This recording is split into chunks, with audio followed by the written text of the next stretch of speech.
கேளுங்க, என்ன செய்தி உங்களுக்கு தேவைப்படுது? அமைதியாங்க, சொல்லுங்க. பாஜக சொல்றாங்கன்னா மற்ற ஸ்டேட்ல ஏத்துக்கிறாங்க, ஏன் தமிழ்நாடு அப்படி இல்லை. இப்ப திமுக எதிர்க்கிறதுல எவ்வளவு தூரம் உறுதித்தன்மையா இருக்கும்னா உங்களுக்கு தெரியும். தம்பி அண்ணாமலை சொல்லும்போது 53,000 அந்த அரசு பள்ளிக்கூடங்களை தவிர மீதியில எல்லாம் இந்தி இருக்குங்கிறது. அப்ப தனியார் பள்ளிகளெல்லாம் இந்தி இருக்கிறதுன்னா அதை அனுமதிச்சது யாருன்னு ஒரு கேள்வி வருதுல்ல. இந்த ரெண்டு கட்சி ஆட்சியாளர்கள் தானே. இப்ப கேந்திர வித்யாலயா, நவோதயா, சிபிஎஸ்இ பாடத்திட்டம், மத்திய அரசு உதவி பெறும் பள்ளிகள்ங்கிறாங்க. மத்திய அரசுக்கு ஏது நிதின்னு கேட்டிருக்கணும். இப்ப நிலம் என்னது, நீர் என்னது, மின்சாரம் என்னது, எல்லா இதுவும் கொடுத்துட்டு இங்க என் தாய்மொழியை படிக்க முடியாத ஒரு பள்ளிக்கூடம் இங்க இருக்கு. அதுக்கு வாய்ப்பு இல்லாத ஒரு பள்ளிக்கூடம். இதை எப்ப கேட்டு தடுத்து நிறுத்திருக்கணும்? திடீர்னு இப்ப இந்தியை எதிர்க்கிறதுங்கிறது ஒரு தேர்தல் வரும்போது அதை தமிழ் மொழி மேல ஒரு பெரிய பற்று இருக்கிற மாதிரி சொல்றது. இந்த நாட்டுல இருந்த ஆட்சியாளர்கள் நீங்க ஆழ்ந்து பார்க்கணும். மொழி வழியே மாநிலங்கள் ஏன் பிரிக்கப்பட்டது, அதற்கான தேவையும் காரணமும் என்ன இருந்ததுன்னு நம்ம முதல்ல பார்க்கணும். அதற்கு பிறகு உலகமெங்கும் சின்ன சின்ன நாடுகள்ல கூட பல மொழிகள் ஆட்சி மொழியா இருக்கு. இந்தி மொழி பேசக்கூடிய மக்கள் தான் இந்தியா அப்படிங்கிறது இல்லை, இங்க இருந்தது இல்லை. முதல்ல இந்தியான்னு ஒரு நாடு இருந்ததில்லை. பல மொழி பேசும் மக்கள், பல்வேறு மொழிவழி தேசிய இனங்கள் எல்லாம் வாழ்ந்து இருந்த போது வெள்ளக்காரர்களால் உருவாக்கப்பட்ட ஒரு கட்டமைப்பு தான் இது. இந்த நாடும் இதுக்கு வச்ச பேரும் இந்தியாங்கிற பேர். அதுல இந்தி பேசும் மக்களும் இருக்கிறாங்க. அப்ப இது என்ன பண்ணியிருக்கணும்? இந்தியா ஒரு பன்முகத்தன்மை கொண்ட ஒரு நாடு, தேச ஒற்றுமையும் இறையாண்மையும் கொண்ட ஒரு நாடா இருக்கணும்னா இந்த நாட்டில் இருக்கிற 22 மொழிகளும் ஆட்சி மொழியா இருந்திருக்கணும், அதிகார மொழியா இருந்திருக்கணும். அது இல்லாம இந்தி தான் இந்தியாவின் மொழி அப்படின்னா அப்ப என் மொழி என்னாச்சு? நீங்க வரலாற்றுல உங்களுக்கு ஒரு படிப்புன்னு இருக்கு. இங்க இருந்து பாகிஸ்தான் ஏன் போச்சுங்கிறத உங்களுக்கு தெரியும். அதுக்கு காரணமாக மதம் இருந்தது, மார்க்கம் இருந்தது. அங்கிருந்து பங்களாதேஷ் ஏன் பிரிஞ்சதுங்கிறதுக்கு அதுக்கும் உங்களுக்கு காரணம் தெரியும். பாகிஸ்தானை பிரசவம் பார்த்து அனுப்புனது நீங்க, அங்கிருந்து பாகிஸ்தான்ல இருந்து பங்களாதேஷ பிரசவம் பார்த்தது நீங்க தான். அதுக்கு காரணம் உங்களுக்கு நல்லா தெரியும். அவன் உருது ஆட்சி மொழினானா என்னுடைய வங்காள மொழி என்னாச்சுங்கிறதான் சண்டை. அப்ப உங்க மொழி மேல உங்களுக்கு பற்று இருக்குன்னா அந்த மொழி எங்க மொழி மேல எங்களுக்கு பற்று இருக்கக்கூடாது, அது தேச துரோகம் சொல்றதெல்லாம் அது ஏற்புடையது இல்லை. இங்க என்ன இருந்திருக்கணும்னா மும்மொழிங்கிறதுல எம்மொழி எங்க இருக்கு? தமிழ் படிக்கிறதுக்கே வாய்ப்பில்லாத ஒரு சூழல் உருவாகிட்ட பிறகு புதிதா ஒரு மொழியை கற்றுக்கணும். அது மும்மொழினா அது ஏன் அது எம்மொழியா இருக்கக்கூடாதுங்கிற கேள்வி உங்களுக்கு வரும், எனக்கு வரும், இவருக்கு வரும். அது தெலுங்கருக்கு வரும், கன்னடருக்கு வரும், வங்காளிக்கு வரும், பீகாரிக்கு வரும், குஜராத்திக்கு வரும், மராட்டியனுக்கு வரும், தமிழன் எனக்கும் வரும். அப்ப இது என்ன வரணும்? நீ எல்லா மொழியும் ஆட்சி மொழியாக்கு. எல்லா மொழிக்கும் எல்லா மொழியிலையும் பாராளுமன்றத்துல பேச முடியும். இப்ப விண்ணூர்தியிலிருந்து நான் பறந்து வரேன், சங்கமச்சு தமிழ் வளர்த்த என் மண்ணுக்கு தலைநகர் தமிழ்நாட்டின் தலையிலிருந்து பறந்து வரும்போது இந்தி இங்கிலீஷ்ல தான் அறிவிப்பு இருக்கும்னா இது எப்படி இது? ஆனா மலேசியா, சிங்கப்பூர், அரபு நாடுகள் இருந்து நாங்க வரும்போது என் தாய்மொழியில அறிவிப்பு இருக்கும். இது எந்த மாதிரி? நான் ஆந்திராவுக்குள்ள பறக்குறேன்னா அங்க தெலுங்குல அறிவிப்பு இருக்கணும், கேரளாவுக்குள்ள பறக்குறேன்னா மலையாளத்துல அறிவிப்பு இருக்கணும். அதுதான் என் மொழிக்கு கொடுக்குற முன்னுரிமை. அப்பதான் ஒவ்வொரு குடிமகனுக்கும் இது ஏன் நாடுங்கிற பற்று வரும், உணர்வு வரும். அது இல்லாம நீ என் தாய்மொழியை படிக்க முடியாத சூழலை உருவாக்கி விட்டுவிட்டு மும்மொழின்னு இந்தி படினா மும்மொழி அப்படிலாம் இல்லை, எந்த மொழியும் படிக்கலாம்னா அப்படி அதுல ஒண்ணும் இல்லையே. அப்படின்னா நீ பன்மொழி பயில்கன்னு வரணும். கொள்கை மொழியா ஏன் வருது? இந்த நாட்டுல எல்லா மாநில மக்களுக்கும் அவரவர் மொழி, அவரவர் தாய்மொழி கொள்கை மொழி. ஆங்கிலம் ஒரு பயன்பாட்டு மொழி. விரும்பினால் எம்மொழியும் கற்கலாம்ங்கிறதான் கொள்கையா இருக்க முடியும்.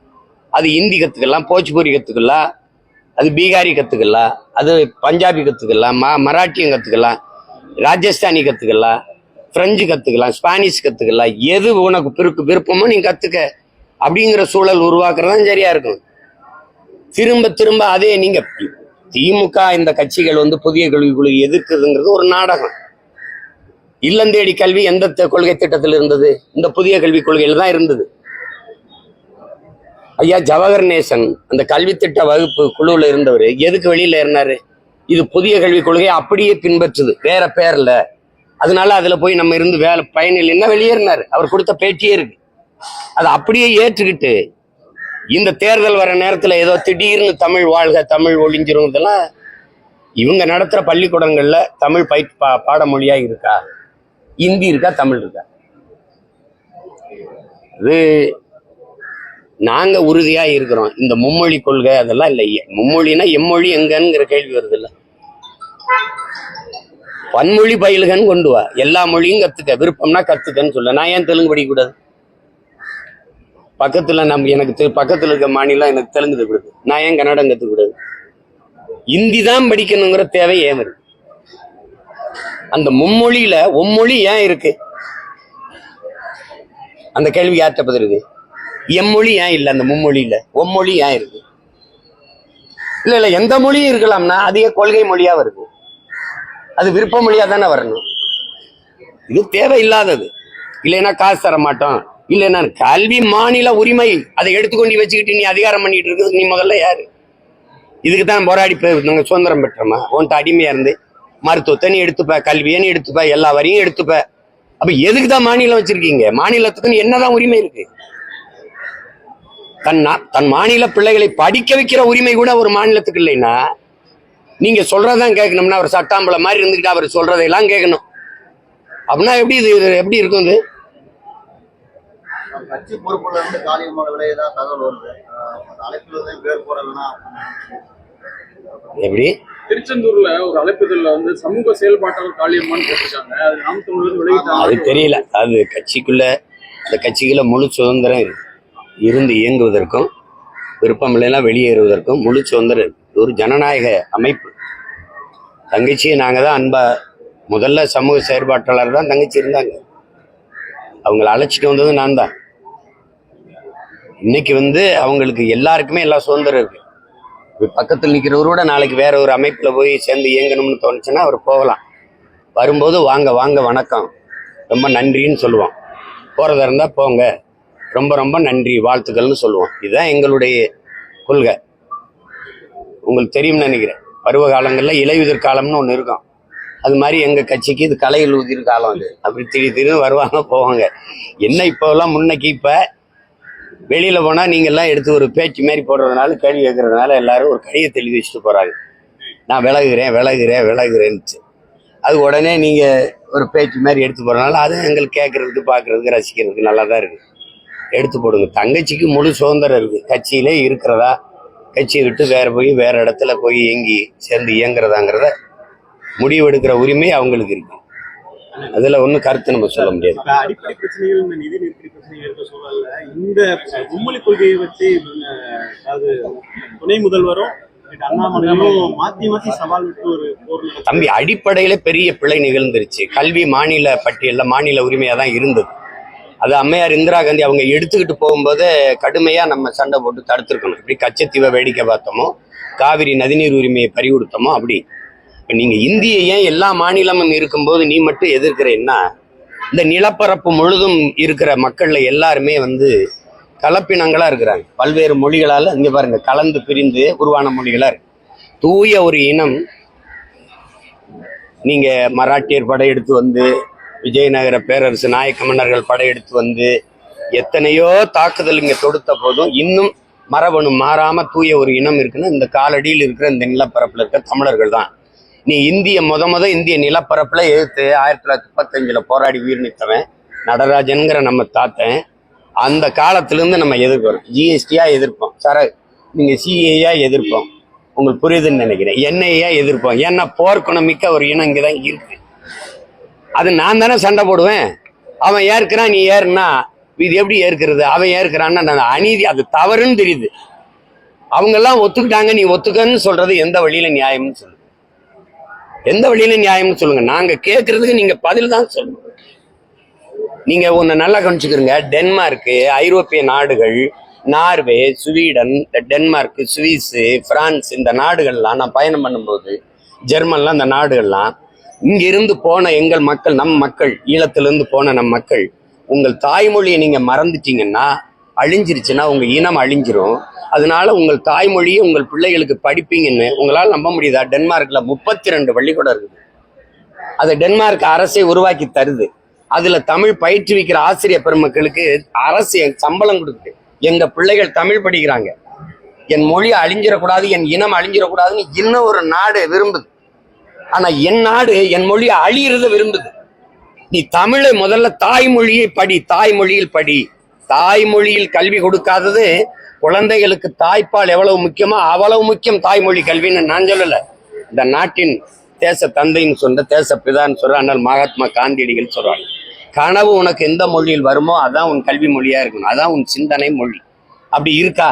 பிறந்த குழந்தைய உடனே ஒண்டி நர்சரின்னு ஒன்று சேர்த்து விட்டு அதை ஆங்கில மொழியிலே பேச வச்சு ஆங்கிலேய நான் மாத்துறது. இப்போ அது நாங்க 90 விழுக்காடு 99 விழுக்காடு ஆங்கில சொற்களை பயன்படுத்தி பேசுறோம். நாங்க தமிழர்களா மாறிட்டோம். நாடுதான் பேரு தமிழ்நாடுன்னு இருக்கு. எப்படி நாங்க தமிழோட சமஸ்கிருதம் கலந்த 1800 ஆண்டுக்கு முன்னாடி கன்னடர்களா, 1600 தெலுங்கர்களா, 500 ஆண்டுக்கு முன்னாடி மலையாளிகளா, பிறகு துளுவர்களா பிரிஞ்சு போனோமோ, அப்படி இப்ப நாங்க எங்க மொழியை எங்க இன அடையாளங்களை தொலைச்சு தங்கிலீஷ்காரர்களா தமிழர்களா மாறிட்டோம்.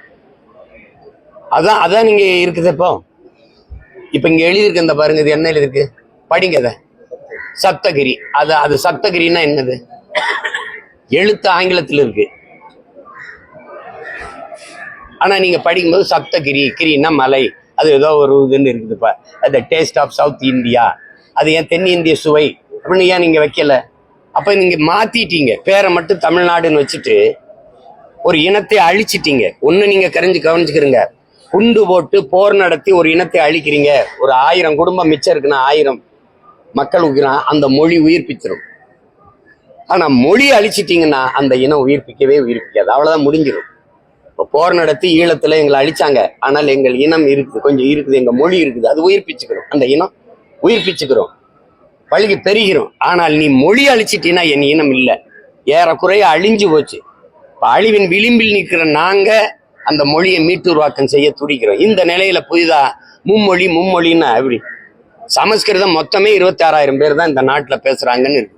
அதுக்கு அதன் வளர்ச்சிக்கு நீங்க ஒதுக்குற நிதி எவ்வளவு? இந்திய நாடாளுமன்ற கட்டடத்தில் எதற்காக சமஸ்கிருதத்தில் கல்வெட்டு? யார் பதில் சொல்ல? தம்பி அண்ணாமலை சொல்லுவாங்களா?